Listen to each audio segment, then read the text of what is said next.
everyone, welcome to another weekly review for Bitcoin. PC Monk here, bringing you this disclaimer that says the content of this channel is for educational purpose only and does not constitute financial advice. Once again, no financial advice, boys.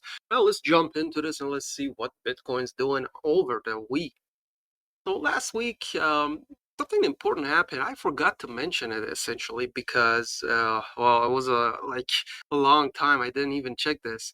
So I don't know if you guys remember or not, it was like, I'm talking about probably 3 months ago or 4 months ago, where I mentioned this CME gap, and that's the last CME gap. And we have to fill this, where this one starts from 34,455, 35,205, and we essentially filled it right to the teeth, right? I mean, we went a little bit above it, and this is daily, by the way, but right to the teeth. Mamma mia. All right, so we don't have any more CME gap, the upside, and this is daily, and well, that indicates that we could just call this the top and start coming down from here. And if we start coming down from here, the first place that we have to worry about, and we might have, we might hold it, it's going to be this area. And now let's talk about these on another chart. But before we leave the CMEs, as you guys can see, we had a CME here, we filled it here, and we had it a little bit, then all this shenanigans happened. We CME gap at 20K, guys, at 20K. So are we going to come down and fill this and probably see lower prices? I mean, let me tell you this. Once we leave 25.1, it's over. I don't think we're going to survive another dump. I would say, what are you talking about, 25.1? And let me tell you this too, if we go high, we could go to 48K. Now you would say, oh my God, this guy. Yeah, what is it? 10K? Is it 48K? 25K? Well, guys, this is it. This you gotta come with this is a weekly overview, and I'm talking about, very the prices that really are not in this range, and we have to essentially move to it over the next week, okay? So, and the prices are a little bit, how do you say it? Are extremely deviated from the current price that we are, if that makes sense. So, this rising, broadening wedge guy, okay, this one played out. This one played out. And we had it from here, and we touched it here, we touched it here. This was the one that we touched. Is it this? This was the one that we touched, and we had this big momentum candle right here. We consolidated for over a couple of weeks, I would say, and then we went up. We went up here, and as you guys could see, I mean, I could just, start to analyze each and every move of this. But what is important, very important, is this area. This area, if we lose this area, if we come down to this area and we lose this, we could say goodbye to this whole momentum to the upside. And maybe 28, we hold around here, 28K, we start to consolidate a little bit more, form the top again, and then slowly move down. That's a big possibility. Let me just lock all these drawings. I don't want to move them. So now this area is an important area, as you guys can see. First of all, if we come down, if we start to consolidate here a little bit more, this is on daily, maybe like a couple more days, couple more weeks. If we start to consolidate here, hold here for a little bit longer, then this rising broadening wedge is coming to higher levels, essentially right around here, which is 28.6. But right now, we are at 28.4 essentially, and when we come around here, which is 28.6, 28.5, and still the same level. Now you would ask, why would you call this a good level? So we do have two red candles, signs of consolidation, and since we had this big move to the upside, this was a bullish retest. Keep in mind, we're looking at this on the daily, okay? And the 4-hour, 3-hour, all of this, could show you the consolidation. Now, on the other hand, we do have a little bit of buy side liquidity right over here that we have to take down too. So in order to all of this to start to take down this, and if we take down this, I think we're going to come down lower. I'll talk about it over the video, but on the but first we have to come here, 31,415, somewhere around here, somewhere between this middle of this candle, or a little bit higher or a little bit lower. And if we hold here, then we could say it's still bullish. We could see another up to the move to the upside, up to the move side. Oh, if you come to the lower side, we could say, yeah, it's more bearish. We could come all the way to grab the liquidity around here at that point and then continue ourselves down for lower prices. Now keep in mind why I'm talking about very like I'm talking about the prices that are not in the range right now and are like very distant from where we are right now. If you put it that way, that's because this is an overview. So want to see we could do any of these over upcoming days, upcoming weeks. All right, now let's talk about this one. And now I do have a couple of things to talk about it here. First of all, is the Fibonacci level. So the Fibonacci level shows us that the golden pocket of this pump right around here, and that's if you take the zero, if you take the initial move from here. As you guys could see, I'm taking it from 26.4. You could call it from here, you could call it here. It really doesn't really, depends on if you like where you like it. But I feel like right here is a very good place to take this, initiation of this move, because we do have a momentum candle right after a couple of days, and then we start to consolidate on the top of it and then moved up. And having it from here gives us a very good golden pocket situation right here as this middle candle. Right, this is a big moment and it has a big wick, so this is a big rejection. At the same time, it's a big momentum. At the same time, we are consolidating above it, but making lower lows every day. This is not good. So we have to see some, more uh, what do you say, more sign of bullishness if we want to go higher. With that being said, on the lower time frame, we expect a liquidity grab around 34.8, even higher. We could go to 35K. I'll get to that later. But right now, as we could see, even on the Fibonacci level, golden pocket is here. Once we take this down, and this is 32.2, the Fibonacci golden pocket. Once we take this down, then we should come all the way down to around here, 30K flat, and taking that down, then it comes this more important area. As you guys can see, we do have, if I put this on daily, put it on maybe 3 hours or even 4 hours. We don't want to go that long. So on and we could see we do have a couple of volume imbalance, all that. We get to that on the other chart, but right here we could see there is, first of all, there's a pennant, and second, I'm sorry, there's a symmetrical triangle, and second of all, there's a very good liquidity, buy liquidity around, right?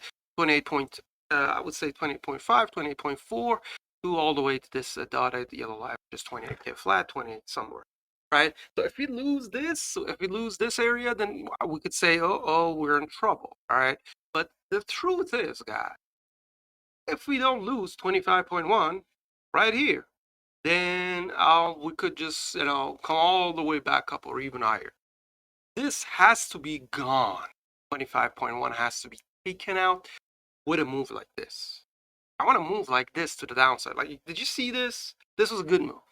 When we retraced it all back, right?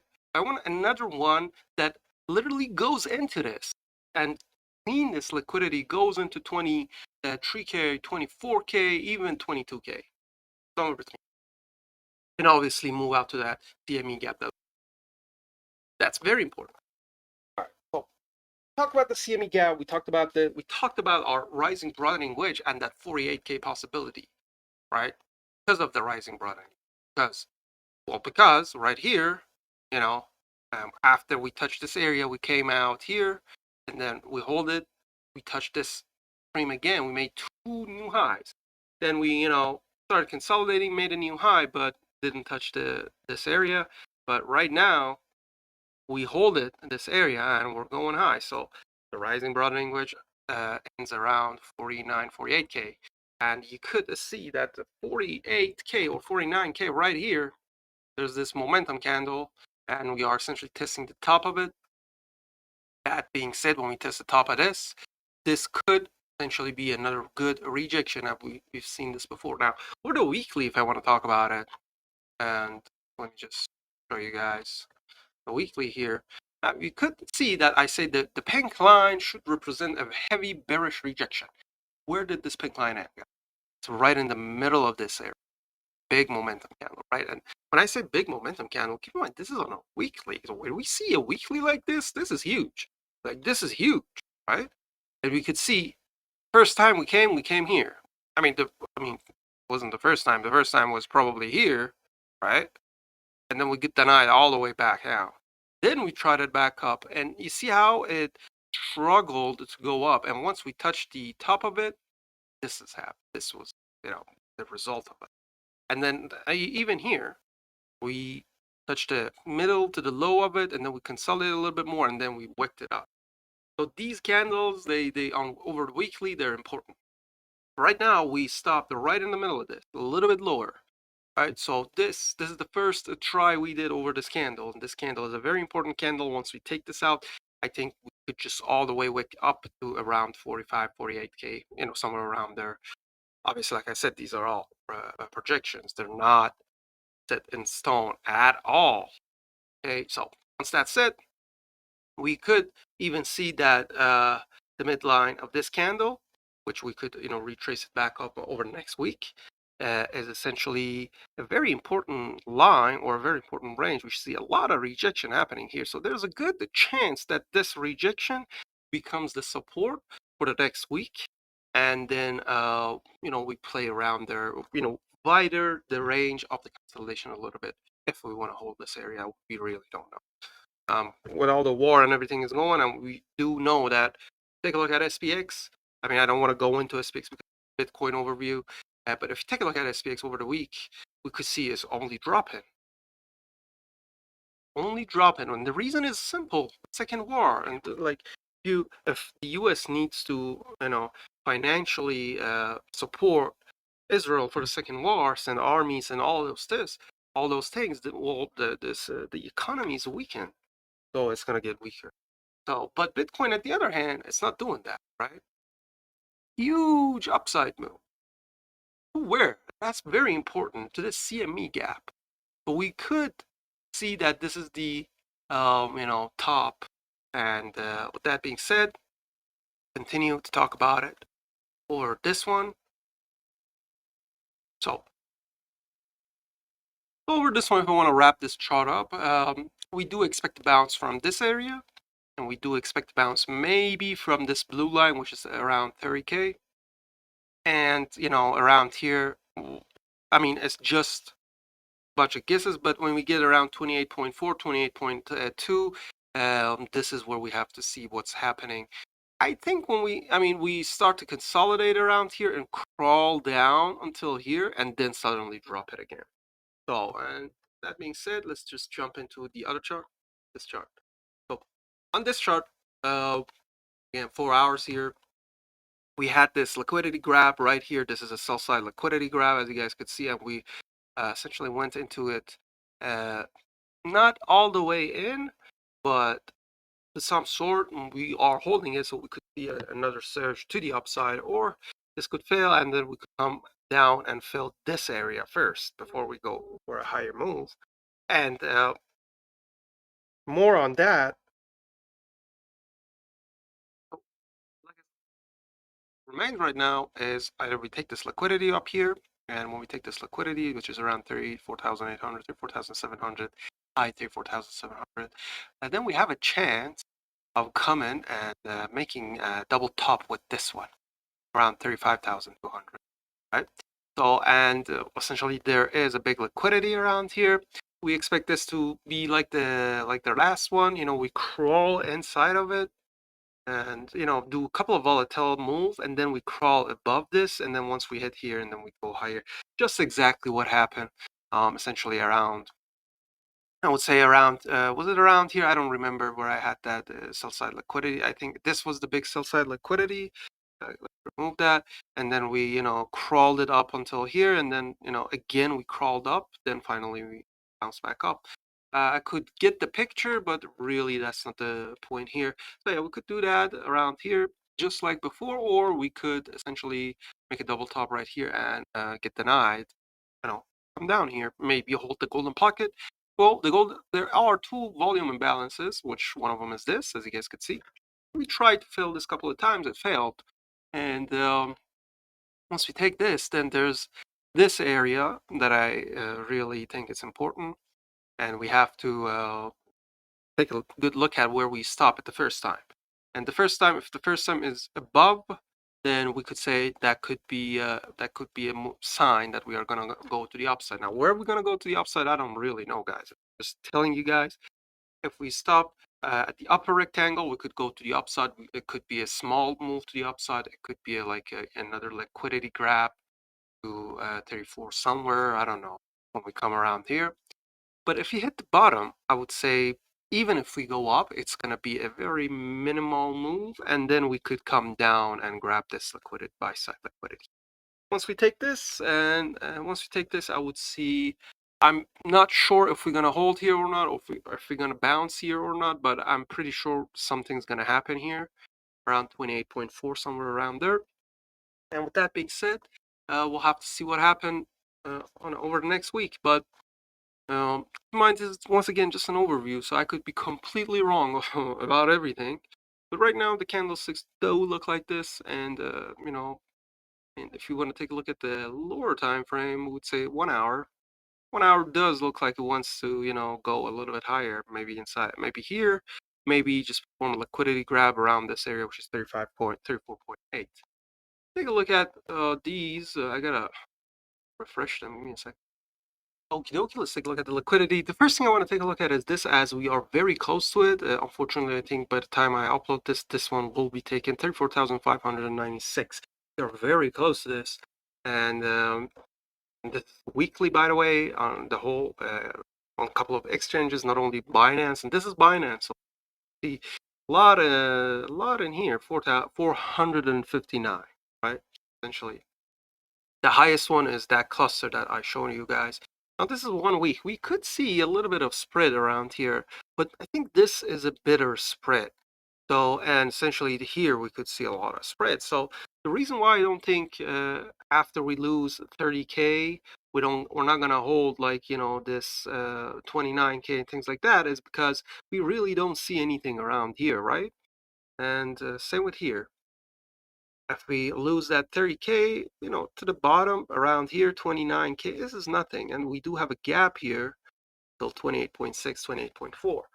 And right here, let's take a look at this one. As we could see right now, we're trying to grab this liquidity to the upside, which around 35.2, around 35.2, we do have 445 million. Around 35.9, we have 564 million. But to the bottom, around 3, did I say 300? 33,200, my bad, guys. We have 683 million, and around 32,000, we have 8. The 32,000 is essentially the place we do have to take a look at. Once we lose 32,000, 32,000 is essentially right here, right this mid, right here. It's funny, right? But once we lose that 32,000, there's nothing in here. We could just all the way wick down all the way to that 30K, 30,000 and 30,871. Take a look at 30,871. Oh, very close to this area, right? Maybe a little bit higher. And very close to this area where the buy liquidity is. So, and when this buy liquidity fails to hold this price, hold this move, and then that's it, guys. We're gonna go lower and lower. I don't want to cover all the lows, all the highs, but I've said what I think. It's enough for a weekly overview. I think for today, I don't know if I'm gonna do it or not, but we might see, like I said, a liquidity grab to 34,000, around 34,800, and then we come back down, continue down of the week. Thank you guys for watching. Thank you guys for all your support, especially donating your time to these videos, especially when it's like 20 minutes. Again, thank you guys. Stay safe, stay green. And if you have any suggestion, any tips, anything, leave it in the comments. I always read the comments and I'll appreciate it. Again, thank you. Bye-bye.